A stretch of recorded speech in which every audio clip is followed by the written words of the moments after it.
Dear students, it's me Ghulam Frizagam. Here we go with the subject National Poetry and the Age of Renaissance. सामाइन और अजीज़ उलबा, आए हम जो निशात सानिया के दौर में कौमी शायरी थी उसका जायज़ा लेते हैं। इश्क या शायरी के साथ एलिज़ाबेथ एज में कौमी शायरी का ख़ास रवाज था। उन शायरों में डैनियल और ड्रेटन की अहमियत मुसल्लम है। सैमुअल डैनियल 1562 था 1619 ईयर्स का दौर रहा है। 16वीं सदी के निस्फ आखिर में स्पेंसर के बाद डैनियल की बड़ी शोहरत हुई। वो एलिज़ाबेथ एज के तमाम शायरों में क्लासिकी एतदाल का नुमाइंदा था, लेकिन हम उसके वो खसूसियात कम पाते हैं जिनको मजमूई तौर पर रबूदगी और वालिहाना खरोश कह सकते हैं और जिनके बगैर अच्छी शायरी नामुमकिन है। उसकी एक वजह शायद ये थी कि वो मुअल्लिम और मुअर्रिख पहले था और शायर बाद में।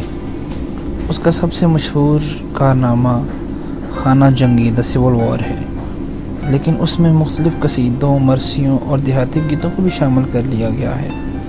डैनियल की नज़मों में जो एतदाल और सुकून पाया जाता है वो आज भी लोगों के लिए हैरत अंगेज़ है। वो वतनियत जो थी वो डैनियल की शायरी का सबसे अहम मुहर्रक है। उसने अपनी शायरी में इस खसूसियत के साथ उसको मलहूज़ खातिर रखा। तमाम वतन परस्तों की तरह डैनियल को भी एलिज़ाबेथ के इंग्लिस्तान का सियासी मुस्तकबिल तारीक नज़र आ रहा था, बिलखसूस उन हालात में जबकि लंकास्टर और न्यूयॉर्क के शाही जो घरानों में खौफनाक खाना जंगी हो रही थी। 1595 से 1609 तक खाना जंगी के जो मनाज़र सामने आए उन पर शायर ने नोहा कहा। इंग्लिस्तान के सियासी अबतरी के इस मौजू पर शेक्सपियर ने भी अपने तारीख़ी ड्रामे लिखे, लेकिन इनमें जो जोश और हैजान है वो डैनियल के यहाँ नहीं मिलता। खुद उसका कौल है, मैं हकीकत को नज़म करता हूँ, शेर नहीं कहता। अगरचे एलिज़ाबेथ एज की तख़य्युली शायरी के पेश नज़र डैनियल को नसर निगार शायर कहा गया, लेकिन ज़ुबान व बयान में उसकी फसाहत की कदर 19वीं सदी में रोमानवी जो तहरीक के बाद हुई। वर्ड्सवर्थ और कॉलरेज जैसे शायरों ने न सिर्फ उसकी सलासत बयानी की तारीफ़ की बल्कि उसके ज़ुबान व बयान से असरात भी कबूल किए।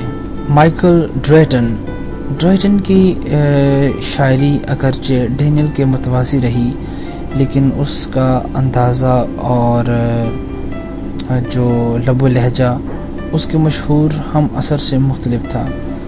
ड्रेटन के यहाँ एतदाल और आहंग की बजाय जोश व जज्बा और बुलंद ख्याली पाई जाती है।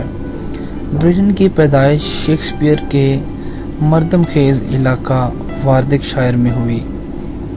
शायरी से उसे इब्तिदा से ही शगफ था। बचपन में ही उसने अपने उस्ताद के कदमों में पढ़कर इस आरज़ू का इजहार किया था कि उसको शायर बनना है। उस्ताद ने उसे वर्जल और दूसरे क्लासिक शुअरा को पढ़ने की सलाह दी, जिसका असर गैर शऊरी तौर पर उसके कलाम पर पड़ा। इब्तदाई दौर के कलाम में ड्रेटन के सोनेट का मजमुआ 1594 में शाया हुआ।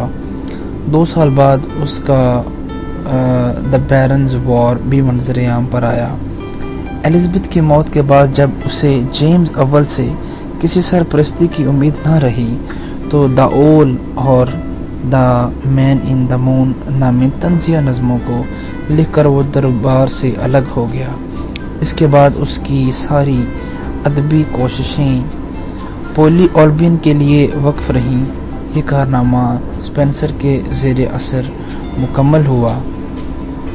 यहाँ शायर ने हज़ारों अशआर में इंग्लिस्तान की तारीख़ और उसके समाजी व माशरती ज़िंदगी के बेशतर पहलुओं पर रोशनी डाली।